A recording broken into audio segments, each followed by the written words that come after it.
वंदे मातरम साथियों, विवेकानंद एकेडमी में आपका स्वागत है।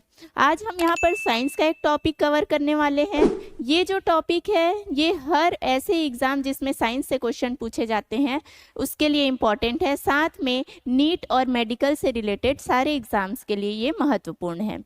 हम पढ़ने जा रहे हैं ह्यूमन आई के बारे में, मानव नेत्र के बारे में। सबसे पहले हम इसकी संरचना के बारे में जानते हैं कि इसकी संरचना होती कैसी है। मानव का जो नेत्र है वो हमारे खोपड़ी है ना, हमारे फेस तो ऊपर से हम देखें तो मांसपेशियों से पूरा ढका हुआ है, लेकिन अंदर हमारे पूरे शरीर में हड्डियों का ढांचा होता है जिसको कंकाल तंत्र कहा जाता है। उसी में कंकाल तंत्र का एक हिस्सा है जो हमारे फेस पर है, हमारे सिर पर है, जिसको हम खोपड़ी कहते हैं, स्कल। तो स्कल को अगर हम देखें तो कुछ इस तरीके से संरचना आपको दिखाई देगी, जहाँ पे यहाँ पे आँख के लिए दो गोल घेरे आपको दिखाई देंगे। यहाँ पर हमारा नाक होता है, नीचे यहाँ पर हमारा पूरा जबड़ा पाया जाता है। तो ये ऊपर वाला भाग जो गोलाकार संरचना दिखाई दे रहा है इसको हम कहते हैं ऑर्बिट। ये जो ऑर्बिट है इसमें हमारा आई बॉल जो हमारा नेत्र गोलक है ना, हमारे सामने से अगर हम आई को देखें तो कुछ इस तरीके से संरचना दिखाई देती है जिसमें हमारी पलकें भी शामिल है। ये जो पलकें हैं ये पूरे आँख के गोल नेत्रक को छुपा कर रखती है। अगर हम इसको पूरा ओपन कर दे, आईलिड्स को हटा दे, तो बिल्कुल गेंद के जैसी संरचना दिखाई देगी हमारे आँख की, जिसको आई बॉल कहा जाता है। और ये आई बॉल इस ऑर्बिट में फिट हो जाता है। ये है आई बॉल जो कि आपका इस नेत्र गोलक में फिट हो जाएगा। इसके बाद हम अगर इसकी स्ट्रक्चर की बात करें तो आगे चलते हैं। ये कितने स्तरों का बना होता है, तो हमारी आंखें जो है वो 3 स्तरों से बनी होती है, जिसमें एक नाम सभी जानते हैं, रेटिना, ये इसी का स्तर है। इसके अलावा 2 और स्तर होते हैं, आगे हम इस पर चर्चा करते हैं। ये जैसे ये है हमारा पूरा आई बॉल। इसका जो वाइट वाला भाग आपको दिखाई दे रहा है, जो सबसे बाहर का भाग है, ये वाइट वाला पोर्शन, ये पूरा जो वाइट कलर का दिखाई दे रहा है ये कहलाता है स्क्लेरा। ये वाइट पोर्शन स्क्लेरा कहलाता है, जो सबसे बाहर का स्तर है, स्क्लेरा।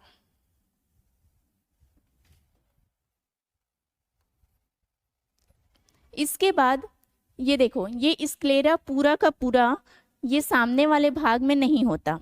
जैसे हम यहाँ पर छोटा सा मैं आई का स्ट्रक्चर बनाती हूँ, इसमें हम कुछ इस तरीके से संरचना बनाते हैं। ये वाला भाग ये वाइट कलर का होगा पूरा,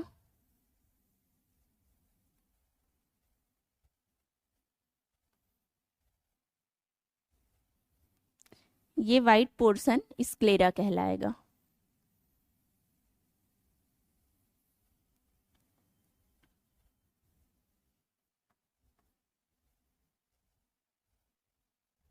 स्क्लेरा के बाद ये भाग सामने जब आता है, ये सामने की ओर जब आएगा, यहाँ पर जो ग्रीन कलर का हिस्सा बना हुआ है, यहाँ पे जब आएगा तो ये पूरा का पूरा पारदर्शी हो जाता है, ट्रांसपेरेंट हो जाता है। जब ये ट्रांसपेरेंट हिस्सा सामने की तरफ आया है तो इसका नाम स्क्लेरा ना रहकर अब ये बन जाता है कॉर्निया। इसको हम कहते हैं कॉर्निया। ये पूरा का पूरा जो है वाइट कलर का भाग स्क्लेरा कहलाएगा, लेकिन सामने की तरफ ये जब आएगा, जो ये पूरा हमारा भाग दिखाई दे रहा है आँख का, जो सामने से दिखाई देता है, किसी का ब्लैक कलर का होता है, किसी का ब्राउन, किसी का ब्लू होता है, और बहुत से लोगों में ये हल्के ग्रीन कलर का भी दिखाई देता है। तो इसके ऊपर भी स्क्लेरा का पार्ट होता है, लेकिन वो स्क्लेरा ना कहलाकर अब उसका नाम बदल जाएगा और उसको हम नाम देते हैं कॉर्निया, जो कि पारदर्शी परत होता है, पारदर्शी। और ये पारदर्शी है इसीलिए यहाँ से लाइट जो है यहीं से होकर जाती है। अगर इस पार्ट को भी वाइट कलर का बना दिया जाए तो लाइट हमारे आंखों के अंदर प्रवेश ही नहीं करेगा और हमें इमेज ही दिखाई नहीं देगा। इसलिए सामने वाला भाग जो है वो पारदर्शी बनाया गया है, जिसको कॉर्निया नाम दिया गया। यही कॉर्निया, जब भी हम किसी को अपना नेत्रदान करना चाहे तो यही वो भाग है कॉर्निया जिसको हम डोनेट करते हैं। और इसके बारे में एक इम्पॉर्टेंट फैक्ट और है कॉर्निया के बारे में। जो कॉर्निया होता है इसमें कोई भी ब्लड वेसल्स नहीं पाए जाते, ब्लड वेसल्स नहीं पाए जाते, एब्सेंट होते हैं ना, रक्त वाहिनी या रक्त वाहिकाएं नहीं पाई जाती हैं। आपने ये सुना है, ये पढ़ा भी है कि हमारे शरीर के हर एक अंग में, हर एक हिस्से में रक्त का संचार होता है, लेकिन ये ऐसा भाग है जहाँ पे रक्त का संचार नहीं होता, क्योंकि यहाँ रक्त वाहिनी ही नहीं पाई जाती, ना कोई धमनी पाया जाता है और ना ही कोई सीरा पाया जाता है। तो अब यहाँ पे सवाल उठता है कि जब यहाँ पे ब्लड वेसल्स नहीं है तो इसको ऑक्सीजन कैसे मिलता होगा, है ना। ब्लड वेसल्स में जो ब्लड बहता है उसके साथ हमारे ऑक्सीजन जो है हर एक कोशिका तक पहुंचता है, लेकिन यहाँ पर तो रक्त वाहिनी है ही नहीं। अब यहाँ पे ऑक्सीजन मिलेगा कैसे, तो हम देखते हैं कि हमारा जो कॉर्निया है, सामने वाला भाग, वो हमेशा एयर के कांटेक्ट में है, इन्वायरमेंट के कांटेक्ट में है, और इन्वायरमेंट में ऑक्सीजन की मात्रा पाई जाती है। तो ये जो भाग है कॉर्निया, वो डायरेक्ट इन्वायरमेंट से ऑक्सीजन ले लेता है, इसमें कोई भी ब्लड वेसल्स नहीं पाए जाते हैं। ये बात याद रखेंगे, इंपॉर्टेंट है कि ब्लड वेसल्स नहीं पाया जाता है कॉर्निया में। और ये कैसा होता है, तो पारदर्शी होता है, जहां से लाइट है ये होता है फाइब्रस, फाइबर का बना होता है, फाइबर का बना होता है। और कौन से फाइबर का, तो कोलेजन फाइबर का बना होता है, कोलेजन फाइबर। ये फाइब्रस कोट कहलाता है ना। आँख का कौन सा भाग है, कौन सा लेयर है जिसमें फाइबर पाया जाता है, तो वो सबसे पहला वाला भाग है जिसको हमने कहा स्क्लेरा। और कौन से फाइबर का बना होता है, तो कोलेजन फाइबर का बना होता है। दूसरे पार्ट में हम आते हैं, तो दूसरा जो पार्ट है वो कहलाता है कोरॉइड। दूसरे पार्ट का नाम है आपका कोरॉइड, कोरॉइड। पहला था कॉर्निया, पहला था स्क्लेरा, स्क्लेरा, और दूसरे नंबर पे आया कोरॉइड। स्क्लेरा के बारे में हमने जाना, ये होता है सफ़ेद कलर का। और दूसरा बात हमने जाना, सफ़ेद कलर के साथ ये जो है ये फाइबर का बना होता है, फाइबर का बना होता है। दूसरा भाग है कोरॉइड, ये स्क्लेरा हो गया हमारा, सबसे ऊपर वाला पार्ट स्क्लेरा, यहाँ पर नाम लिखा हुआ है। वाइट वाला जो पार्ट है वो है स्क्लेरा। दूसरे पार्ट की हम बात करते हैं तो आता है इसके बाद कोरॉइड। ये इसके जस्ट वाइट कलर के अंदर आपको रेड कलर का पार्ट दिखाई दे रहा है, ये वाला भाग, ये रेड कलर वाला पार्ट, ये कहलाता है कोरॉइड। रेड कलर का पार्ट कहलाएगा कोरॉइड। हम यहाँ पे एक डायग्राम बना के इसको समझते हैं।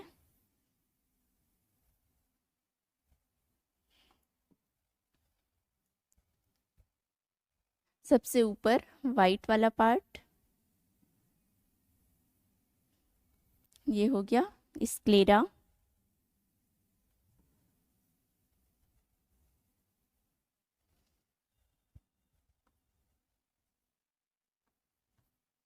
स्क्लेरा। सेकंड नंबर का पार्ट हमने कहा कोरॉइड। यहाँ पर हम बनाते हैं एक दूसरा पार्ट जो आपका रेड कलर से मैं बना रही हूँ इसको। ये वाला जो भाग है वो पीछे की ओर पतला होता है और सामने की ओर चौड़ा होता है। पीछे तो ये पतला रहेगा लेकिन सामने की तरफ चौड़ा होता है। ये कुछ इस तरीके से।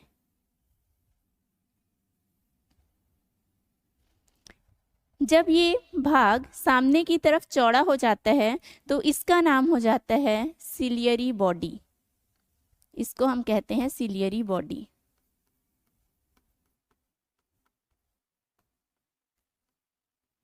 Ciliary body. इसके बाद जब हम और आगे की तरफ आएंगे, ये इसी का भाग है, कोरॉइड का ही भाग हम पढ़ रहे हैं। कोरॉइड है ये पूरा पीछे का भाग। जब ये सामने की तरफ आया, चौड़ा हो गया, तो इसको हमने कह दिया सिलियरी बॉडी। और सिलियरी बॉडी से सामने की तरफ और कुछ इस तरीके का स्ट्रक्चर आपको दिखाई देगा जिसके बीच में एक होल पाया जाएगा। ये दोनों तरफ से इस तरीके से संरचना दिखाई दी और ये बीच का भाग खाली रहता है। ये खाली वाला भाग जो है ये कहलाता है प्यूपिल। और दोनों तरफ से जो इस सिलियरी बॉडी से लगा हुआ भाग है इसको हम कहते हैं आइरिस। आइरिस, प्यूपिल को कहा जाता है पुतली। ठीक है, तो हमने यहाँ पे क्या जाना, दूसरे लेयर के बारे में जाना। वो दूसरा लेयर कौन सा है, सबसे पहले लेयर स्क्लेरा के बारे में जाना, जो कि पूरा का पूरा वाइट होता है। दूसरा लेयर जो मैंने रेड कलर से बनाया है ये कहलाया कोरॉइड। और ये जो कोरॉइड है सामने की तरफ जब मोटा हो जाता है तो इसी को सिलियरी बॉडी कहा जाता है। सिलियरी बॉडी के बाद जो इसी के आगे यही जब कोरॉइड का भाग आगे बढ़ेगा तो इसको नाम दिया जाता है आइरिस, जो कि बीच में से होल संरचना होता है, होलो संरचना होता है, बीच में एक छेद पाया जाता है और इस छेद को कहा जाता है पुतली। अगर इसको हम सामने से देखें तो सामने से देखने पर आपको इस तरीके से संरचना दिखाई देगी।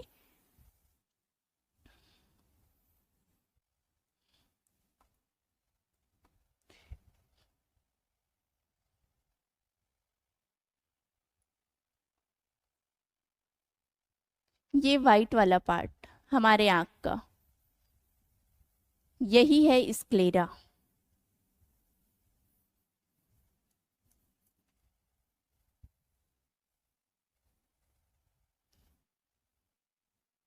जो आपको बीच वाले भाग में नहीं दिखाई देगा क्योंकि यहाँ पर ये होता है पारदर्शी, जिसको नाम दिया जाता है कॉर्निया। यहाँ पे फिर से हम नाम लिख लेते हैं एक बार, स्क्लेरा। बीच वाला जो ये भाग है ये कहलाता है कॉर्निया। अब कॉर्निया को हम अगर देखें तो यहाँ पर आपको, मैं ये हटा देती हूँ, कॉर्निया का भाग है। इसके बाद ब्लैक कलर का स्ट्रक्चर दिखाई देगा और उसके बीच एक होल होता है।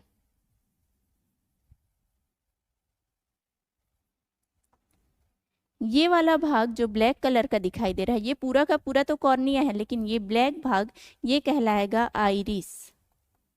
और ये वाला भाग जो आइरिस के बीच में होल होता है जहां से प्रकाश अंदर रेटिना तक पहुंचता है, ये भाग कहलाता है आपका पुतली, प्यूपिल। तो सामने से देखें तो कुछ इस तरीके से दिखाई देगा और इसी को अगर हम बीच को ऐसे इसका हम TS कर देते हैं, ट्रांसफर सेक्शन कर देते हैं, तो कुछ इस तरीके से हमको दिखाई देता है। तो ये हो गया आपका सेकंड पार्ट जिसको हमने कहा कोरॉइड। स्क्लेरा हो गया। दूसरा पार्ट यहाँ पर आपको दिखाई दे रहा है जो कि कोरॉइड है। इसके अंदर तीसरा भाग होता है रेटिना, जो कि सबसे इम्पॉर्टेंट पार्ट है हमारे नेत्र का। इसी की वजह से इमेज बनता है। इमेज का फॉर्मेशन कहाँ पर होता है, तो आँख का जो तीसरा लेयर है, सबसे इंटरनल लेयर है रेटिना, इसी पर बनता है इमेज। और इमेज जो बनता है वो हमेशा उल्टा बनता है। इमेज बनेगा उल्टा, लेकिन हमारा जो ब्रेन है वो इसको सीधा करके दिखाता है हमको। हम अगर सामने हमारे पेड़ है एक और उस पेड़ को देख रहे हैं तो रेटिना पर उसका इमेज जो बनेगा वो उल्टा बनेगा, है ना। हरी हरी पत्तियां आपको नीचे दिखाई देगी, उसका तना ऊपर रहेगा, इस तरीके से उल्टा इमेज बनता है।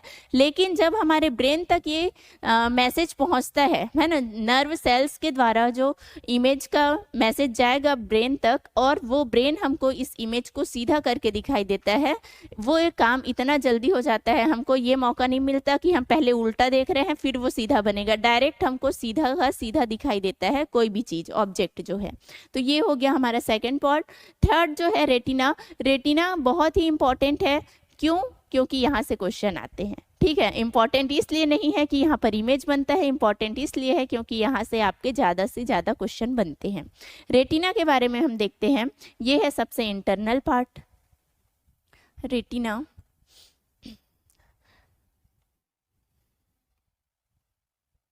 यहाँ पर अब यहाँ रेटिना बनाते हैं हम। ये वाला भाग हो गया रेटिना।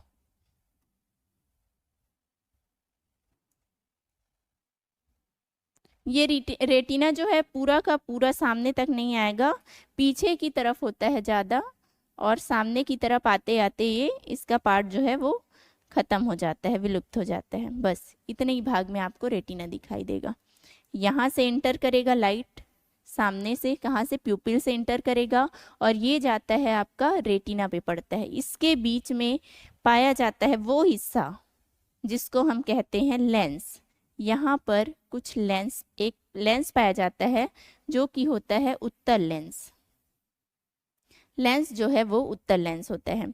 ये भाग जो आपको दिखाई दे रहा है ना, कौन सा? कोरॉइड का भाग जो सामने की ओर चौड़ा हो चुका है, जिसको हमने कहा सिलियरी बॉडी, है ना। कोरॉइड का वह भाग जो कि सामने की ओर चौड़ा है, जिसको हमने कहा सिलियरी बॉडी, यहीं से कुछ धागे नुमा संरचना ऐसे निकल आपको दिखाई देगी।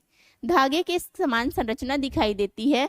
ये धागे के समान संरचना जो है ये मांसपेशी है, जिसको सिलियरी मांसपेशी कहा जाता है। और इसी मांसपेशी के थ्रू हमारा जो लेंस है, उत्तल लेंस, वो यहाँ पर अटैच रहता है। ठीक है, तो ये है सिलियरी मांसपेशी,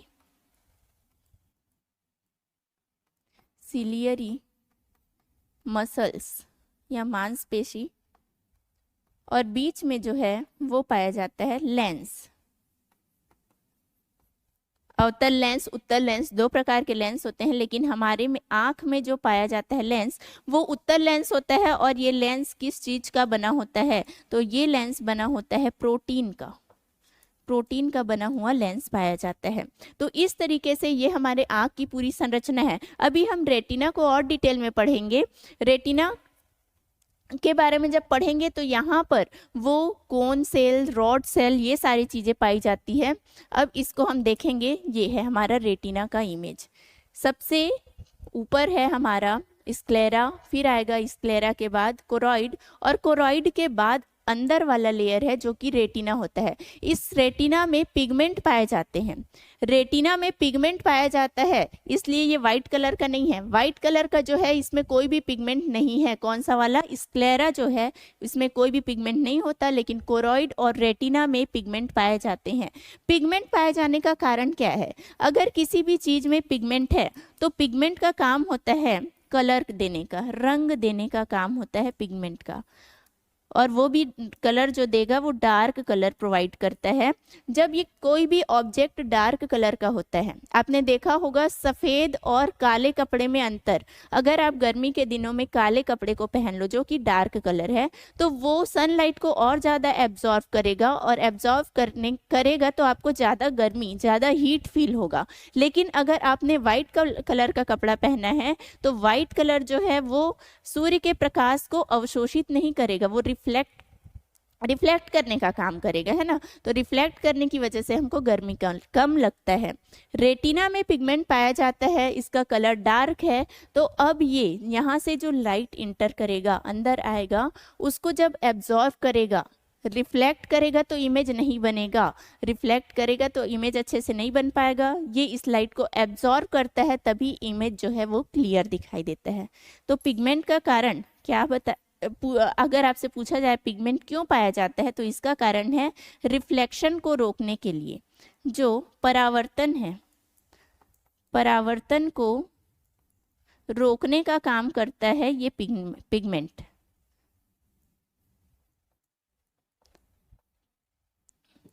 पिगमेंट की वजह से कलर डार्क हुआ, और डार्क हुआ इसलिए अब यहाँ से परावर्तन नहीं होगा, लाइट को एब्जॉर्व कर लिया जाएगा और वहाँ पे इमेज क्लियर बनेगा। रेटिना में आपको 3 लेयर फिर से दिखाई देंगे। आपको पहला लेयर, ये पिंक कलर का जो लेयर दिखाई दे रहा है, यहाँ से यहाँ तक का ये पहला लेयर। उसके बाद यहाँ पे आएगा आपका दूसरा लेयर। ये पहला लेयर हो गया। पहले लेयर के बाद दूसरा लेयर, और दूसरे के बाद यहाँ पर आपको पीछे की ओर तीसरा लेयर दिखाई दे रहा है। मैं इसको यहाँ पर अलग से बना के बताती हूँ। रेटिना, सिर्फ रेटिना बनाते हैं हम यहाँ पे। ये पीछे का पार्ट है रेटिना।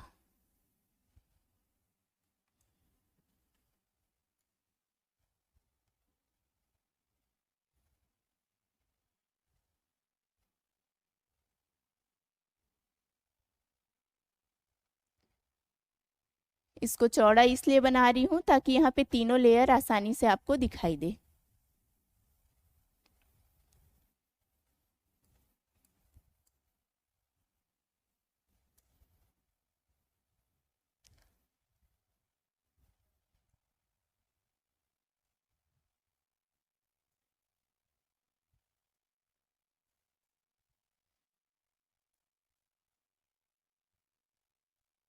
ये बन गया रेटिना। रेटिना में सबसे पहले यहाँ पे न्यूरॉन पाए जाएंगे, नर्व है ना, नर्व सेल है, न्यूरॉन पाए जाएंगे। सबसे पहला जो न्यूरॉन है वो आपका मल्टीपोलर न्यूरॉन होता है। यहाँ पर न्यूरॉन इस तरीके से आपके पाए जाएंगे, न्यूरॉन की संरचना है, और यहाँ से एक्सॉन इसका निकलेगा, दूसरा न्यूरॉन, यहाँ पे पूरा का पूरा आपका न्यूरॉन पाया जाएगा। आपने जब ब्रेन पढ़ा होगा तो ब्रेन में आपने नर्वस सिस्टम में इस न्यूरॉन के बारे में जाना है। इसमें एक्सॉन होते हैं, डेंड्रॉन होते हैं, तो ये जो डेंड्रॉन के द्वारा एक दूसरे से, और इसका जो एक्सॉन है सभी एक दूसरे से कनेक्टेड होता है। इस तरीके से संरचना ये एक्सॉन की पाई। ये जो है मल्टीपोलर न्यूरॉन, इसको मल्टीपोलर न्यूरॉन कहा जाएगा। इसके जस्ट पीछे आपका पाया जाएगा बाईपोलर न्यूरॉन। इसके पीछे होगा बाईपोलर न्यूरॉन। इस तरीके से कुछ बना देते हैं बाईपोलर न्यूरॉन। ये है बाईपोलर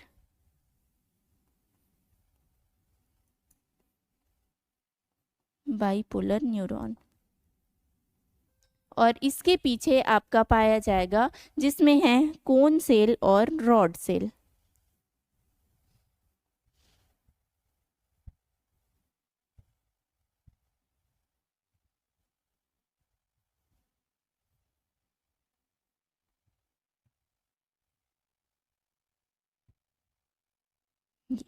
कोन सेल है और रॉड सेल। यहाँ पे हम देखेंगे जब आपको दोनों स्ट्रक्चर राउंड शेप का रॉड के समान दिखाई दे रहा है, ये है आपका रॉड सेल, और एक रॉड और एक आपको कोन के जैसे स्ट्रक्चर दिखाई देगा, ये तीनों का तीनों आपका है कोन सेल। रॉड सेल में दोनों स्ट्रक्चर आपको रॉड के जैसे लंबा लंबा सा दिखाई देगा, लेकिन जो कोन सेल होता है उसमें एक जो संरचना है वो रॉड के जैसे और दूसरी संरचना जो है वो कोन के समान दिखाई देती है। इस डायग्राम में आप इसको देख सकते हैं। ये पीछे का भाग है ना, हमने पढ़ा सामने वाला जो भाग है इसको हमने कहा मल्टीपोलर जो न्यूरॉन है, इसी को गैंग्लियन सेल भी कहा जाता है। ये मल्टीपोलर सेल है जिसी को गैंग्लियन सेल कहा जाएगा। इसके पीछे वाला ये वाला जो भाग है, ये न्यूरॉन जो है ये बाईपोलर न्यूरॉन कहलाता है, और बाईपोलर न्यूरॉन के पीछे में आपका ये स्ट्रक्चर पाया जाएगा जहाँ पे कोन सेल, ये सारे के सारे आपके हैं कोन सेल, और दूसरे ये यहाँ पर आपको दिखाई दे रहे हैं रॉड सेल। तो ये कोन सेल और रॉड सेल जहां दोनों साथ में होते हैं, इसको रेटिनल पिगमेंट एपिथेलियम कहा जाता है। रेटिनल पिगमेंट एपिथेलियम के नाम से हम इसको जानते हैं, जिसमें आपके कोन सेल और रॉड सेल प्रेजेंट होते हैं। ये आपका दोनों स्ट्रक्चर रॉड के समान ऐसे दिखाई दे रहा है। वो आप इसमें आपको 3 कलर दिखाई दे रहे हैं। एक जो कोन सेल है वो ग्रीन कलर का है, एक जो है वो रेड कलर का, और तीसरा जो है वो आपका ब्लू कलर का दिखाई दे रहा है। ये तीनों का काम अलग अलग है। कोन सेल जो है इसका काम क्या होता है, देखिए यहाँ पे कोन सेल और रॉड सेल का काम समझ लेते हैं। तो पहले चलते हैं कोन सेल में, जिसको हम कहते हैं छड़ कोशिका या सलाका कोशिका कहते हैं, सलाका कोशिका। ये कोन सेल जो है ना, कोन सेल का काम होता है कलर जो हम किसी भी चीज का देखते हैं कि कोई भी वस्तु लाल है, पीला है, नीला है, हरा है, तो ये दिखाई देता है कोन सेल की वजह से। इसको देखने के लिए, कलर्स को देखने के लिए हमको बहुत ज़्यादा ब्राइट लाइट की ज़रूरत पड़ती है, ज़्यादा प्रकाश की ज़रूरत पड़ती है। अगर प्रकाश कम है, डिम लाइट है, कम प्रकाश में आपको सिर्फ और सिर्फ ब्लैक या फिर वाइट वस्तुएं अच्छे से दिखाई देगी, बाकी कलर आपको अच्छे से दिखाई नहीं देते हैं। आपने देखा होगा जैसे रात का समय है और लाइट भी ऑफ कर दिया है, आपके सामने कोई पशु खड़ा हुआ है या कोई इंसान खड़ा हुआ है, तो आपको सिर्फ उसका शेप समझ में आता है कि वो इंसान है, जानवर है, पेड़ है, पौधा है, क्या है, ये आप बता सकते हो, लेकिन उसका कलर आप नहीं बता सकते, क्योंकि कलर हमको दिखाई देता है कोन सेल की वजह से, और कोन सेल जो है वो एक्टिव होते हैं जब ज़्यादा लाइट हमारे सामने होता है ना। और रॉड सेल हमेशा एक्टिव रहेंगे, हमेशा एक्टिव रहते हैं, ये अंधेरे में भी काम करता है। रॉड सेल आपका अंधेरे में भी काम करेगा। अगर आप रात के अंधेरे में जो ब्लैक एंड वाइट देख पा रहे हो, भले शेप ही उसका देख रहे हो आपको समझ में नहीं आ रहा है कलर क्या है, तो वो दिखाई दे रहा है आपका रॉड सेल की वजह से। रात में जो विजन हमको होता है वो रॉड सेल की वजह से है। और अगर हम किसी भी वस्तु की कलर को देख पा रहे हैं तो वो है कोन सेल की वजह से। यहाँ पे आपको दिखाई दे रहा था इस स्ट्रक्चर में कि कोन सेल की संख्या बहुत कम है और रॉड सेल की संख्या ज़्यादा है। रॉड सेल की संख्या ज़्यादा होती है और कोन सेल की संख्या कम होती है। अब कोन सेल में जो 3 कलर दिखाई दे रहे हैं हमको, ग्रीन, रेड और आपको तीसरा कलर दिखाई दे रहा है ब्लू कलर, तो इन तीनों में अलग अलग टाइप के पिगमेंट पाए जाते हैं। कोन सेल में अलग पिगमेंट है, रॉड सेल में अलग पिगमेंट है, लेकिन रॉड सेल के तीनों अलग अलग जो कलर है उसमें अलग अलग प्रकार के पिगमेंट पाए जाते हैं। कोन सेल के पिगमेंट की बात करें तो पहले जो ग्रीन कलर का दिखाई दे रहा है, इस ग्रीन कलर में क्लोरोप्सिन नाम का वर्णक पाया जाता है, पिगमेंट इसमें पाया जाता है। दूसरा जो ब्लू कलर वाला आपको दिखाई दे रहा है, ब्लू कलर के जो कोन सेल है उसमें साइनोप्सिन नाम का वर्णक पाया जाता है, और रेड कलर वाले में इरेथ्रोप्सिन नाम का वर्णक पाया जाता है। तीनों ही आपके इम्पॉर्टेंट है। ग्रीन में क्लोरोप्सिन, आपने फोटोसिंथेसिस में भी पढ़ा होगा, प्रकाश संश्लेषण में, कि इसमें क्लोरोफिल की ज़रूरत पड़ती है। क्लोरोफिल है ना, उसी क्लोरो वर्ड से ही जो है वो ग्रीन से रिलेटेड है। यहाँ पे भी ग्रीन कलर है तो क्लोरोप्सिन पिगमेंट है, ब्लू कलर में साइनोप्सिन है, और रेड कलर वाले में इरेथ्रोप्सिन नाम का पिगमेंट पाया जाता है। उसी तरीके से कोन सेल, ये रॉड सेल जो है आपका, ये रॉड सेल है। इस रॉड सेल में जो वर्णक पाया जाता है उसको रोडोप्सिन कहा जाता है। रोडोप्सिन ये है हमारा रॉड सेल और ये है कोन सेल। तो रॉड सेल में रोडोप्सिन नाम का पिगमेंट और कोन सेल में तीनों प्रकार के अलग अलग हमने पिगमेंट को देख लिया। इस तरीके से यहाँ पर सभी में अलग अलग प्रकार के पिगमेंट पाए जाते हैं। हमने यहाँ पर पूरा का पूरा हमारे आँख की जो संरचना है उसको पढ़ लिया। इस संरचना में कुछ एक्वस पार्ट है ना, कुछ लिक्विड पदार्थ भी पाया जाता है, जिनका नाम हम जान लेते हैं कि वो क्या होता है। जो हमने यहाँ पर आँख का स्ट्रक्चर बनाया हुआ था, ये तो रेटिना वाला भाग हो गया। रेटिना के सामने ये पूरा इस तरीके से पाया जाएगा। यहाँ पर लेंस लगा हुआ था, लेंस के आगे ये सिलियरी बॉडी था, इस तरीके से सिलियरी बॉडी पीछे की तरफ पतला। हमारा जो कॉर्निया है इसके बीच में कुछ लिक्विड मटेरियल भरे होते हैं, इनको एक्वस ह्यूमर कहा जाता है।